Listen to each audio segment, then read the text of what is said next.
So you've practiced really hard and you've got really good in magic, and you're like, okay, I should get all the gigs in the world, and because I'm really good and I want to amaze lots of audiences, but where are they? And you're wondering the different styles and ways to be able to generate income from magic.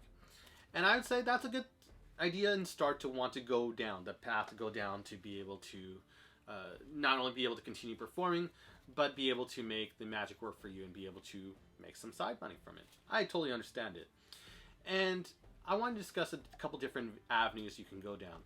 In the beginning, you may just do it for friends, family, or the occasional person who's asking for a gig, and that can work. And maybe if through kindness and being professional, it leads to other gigs and goes crazy. But let's say you're starting from ground zero. What are all the different avenues there are? And I think that's an important area to consider in magic. And something as I said in other videos, it's something I wish I could have had a talk on or heard from someone else, so I can be able to compare and contrast what works for me as well as for you, the YouTube audience member listening.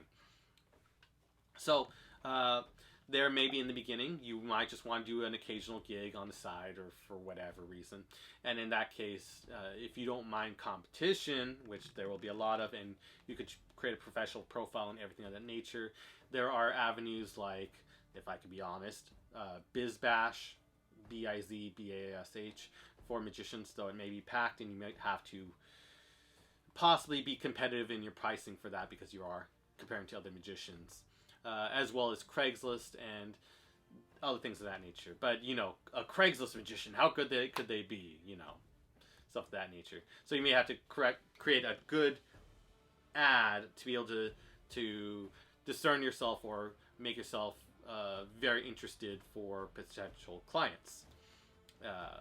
And Craigslist isn't as bad as people make it out to be. I know there's been bad experiences, but one tip that would help encourage a client to meet you is offering free consultation. You could even perform a couple things, or offering to be able to offer free consultation over the phone, so you can be able to learn and organize if your services are right for their event. And that's good to be able to have a wide-ranging perspective and really be open and honest and genuine about not only yourself, but how your services can work to their events. And you wouldn't want to be, I mean, you would want the gig to be able to make money, but you also don't want to be dishonest with them at the same time if your services or your style does not totally work for their event.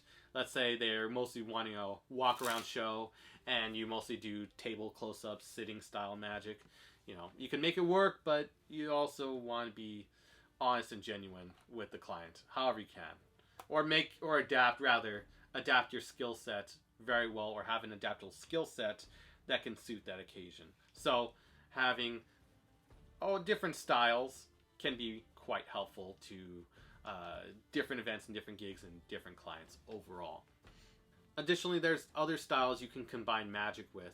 Some people like to do it with business to business. Some people like to combine magic as a way of an intro or way to be able to work into their sales gigs or use their sales knowledge to be able to promote their magic gigs.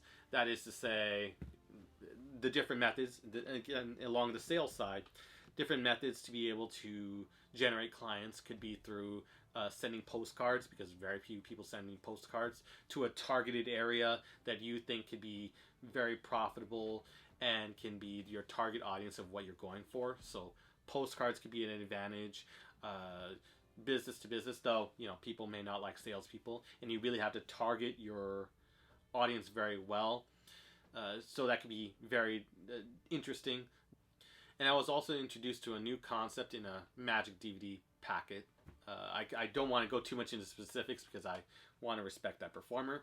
But they had talked about different methods to be able to gain in clients. One was understandably the warm calls. So if you have, and by warm calls I mean clients you had previously performed for in the past, they are more open to needing your services in the future. So they'd encourage you to call different clients that you've worked with in the past and be able to see if you can get some gigs there. So that's understandable.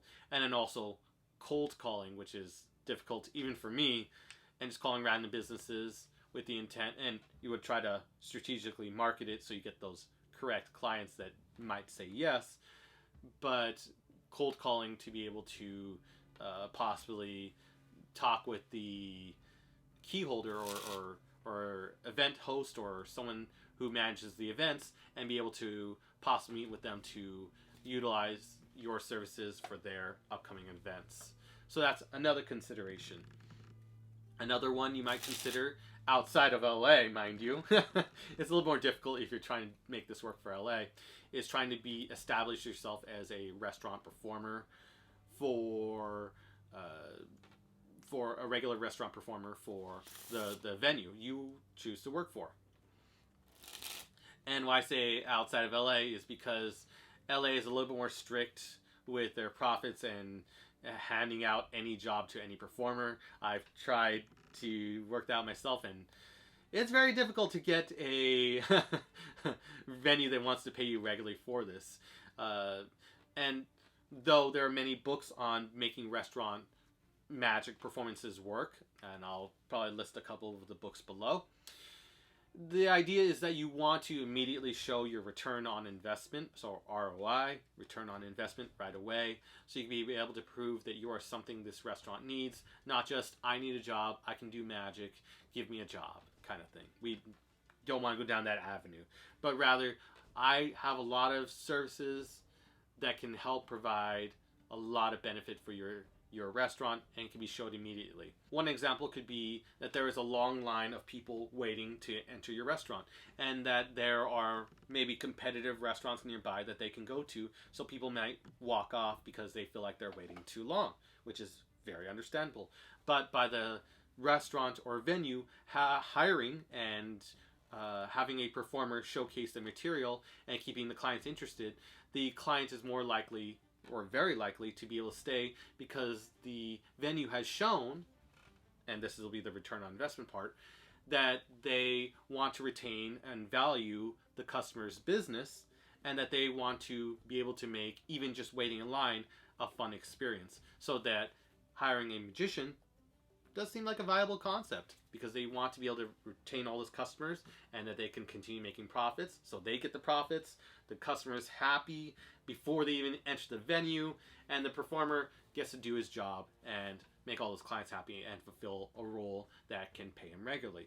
But again, and you can maybe try it in LA.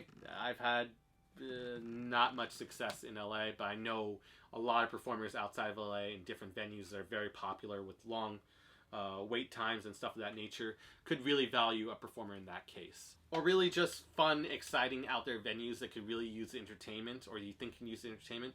It's something you can pitch the manager, or just, you know, one way you can get into it is just showing a trick to the manager, blowing them away, and then seeing if you could work your way up or be able to talk if this is something they could use for their venue. So it's just something to consider. I just throw it out there because I think it's something important to consider so you can be able to make your magic work for many venues. And I haven't even talked about the cruise ships or about agents or about... There's like so many different avenues you can go down upon in magic to be able to generate profit. You could even use social media. I think I'll touch on those three and then I'll close out the video because I think these other three are really important. So for cruise ship magic, I'll just make it real simple. If you're interested in cruise ship magic, it's almost essential to get the book. It's called Cruise Magic 101 by Nick Lewis, Lewis. So Nick Lewis, Cruise, I believe it's Cruise or Cruise Ship Magic 101. You could put it in on Google and either one, and the book should pop up. It's a small little book, but it's a wealth of knowledge of everything you need to do cruise ship magic, because I know it's an important avenue to be able to consider that for doing magic. It's like, yeah, it's a reliable gig. And the workflow for cruise ship magic would be 3 months on, 2 months, no, I believe it's 4, it's 3 months or 2 months on and 2 months off. Or I think it was, you know, I believe it was 4 months on and 2 months off, though I can stand corrected. And that's just something to consider because you would have 4 months of work and then 2 months off, and then you can work it out. And you have to be considerate of possibly family life because you might be on the cruise ship a lot, and it has its own advantages and trade-offs to consider as well. But if you're really considering cruise ship work, definitely check out that book and build your portfolio so you can give it a shot. I encourage everyone to try a wide variety of experiences to see what type of magic avenue really works for them. In terms of agents, I believe agents was the next area I wanted to cover, or was going to cover. Agents, if you can find an agent, you're gonna have to. It's gonna take a while to work up to them so they can be able to utilize your skills and capabilities, and you have to really show your uniqueness to them, and if they would consider you. If they're already considering you or make an offer, it's something you should consider. And you gotta note that there's cuts they take because they want the goal of the agent is to be able to hire you out, and then they can take a cut from it, and all these different performers they hire out, they can be able to make cuts from it to provide their living. So you have to keep that in mind, that it's always about business, and that you want to be able to be professional in all aspects. Professional to make the clients for your agent happy, and your agent happy so that they can continue referring you. And it's an avenue many people do choose to go down upon, and that's great. I think it's great. I want to mention that avenue to at least give people a different idea that that's there, and that you can be able to do different things with that. You could do theater shows. You could be able to do different bar mitzvahs or different things, and you will be able to get all these events and create a little bit of reliability through your agent hiring you out. So amongst all the avenues, getting an agent is another one to consider. And I still know there's still so many other avenues out there. There is the wedding, bar mitzvah, and bat mitzvah avenues that make really good money that can provide you regular income. But you would have to be able to work your way into those areas. However you choose to do that, that can be another avenue. There's just so many avenues to go down upon to be able to maybe doing college performances, seeing if you like kids shows and you decide to do like elementary school show performances. There's just so many different avenues at the end of the day, and I encourage everyone to try different fields and see what works for them. Being able to work within Chamber of Commerce and build clientele bases so you can be able to create regular list of clients who need you for performances. There's just all these different avenues, and I just want to be encouraging for everyone to know that if you create it regularly and you create a client base list that you can contact regularly, or just keep in friendly contact with regularly, that it is possible for a magic to be very reliable and useful for the performer to be able to just make a regular living off of it and be able to do what they love therein. And before I close out, I know I forgot to mention social media. I know I should mention social media as well.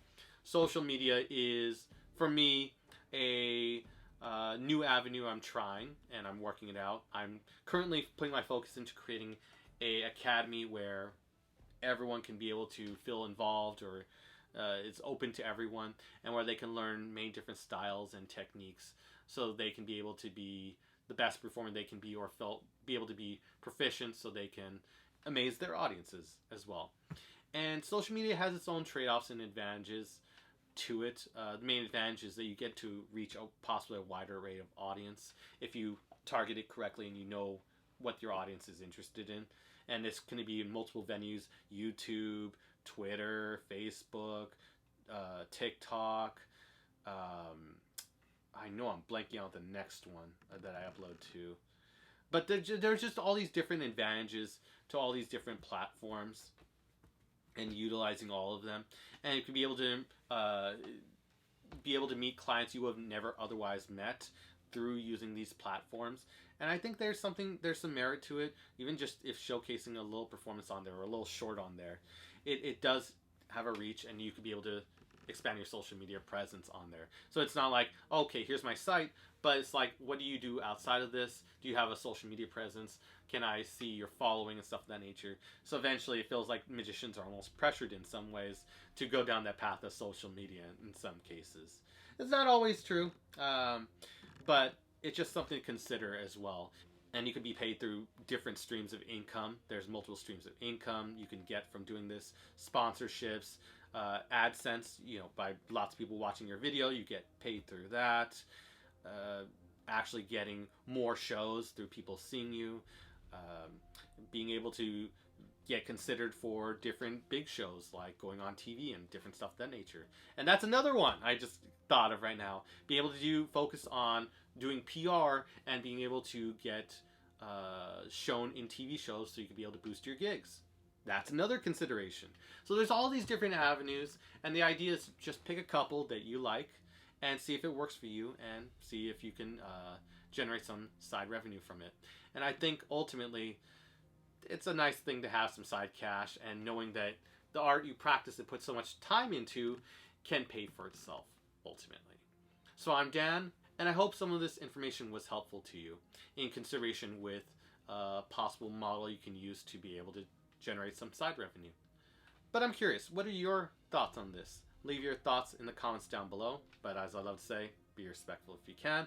And if you haven't checked out this video or this video yet, definitely check them out, and I will see you in the next one.